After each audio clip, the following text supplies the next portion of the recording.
An Gabhar Sa Scoil le Seán mac Irish. Is seach sa scoil siúil sean Gabhar. Is sig síos an stall.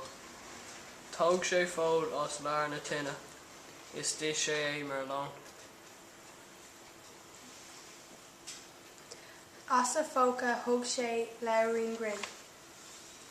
Is thosaigh sé ag léamh. Rinne sé rince dún ansin. Is a bhéal thuas san air. Dul sé dúach os buide.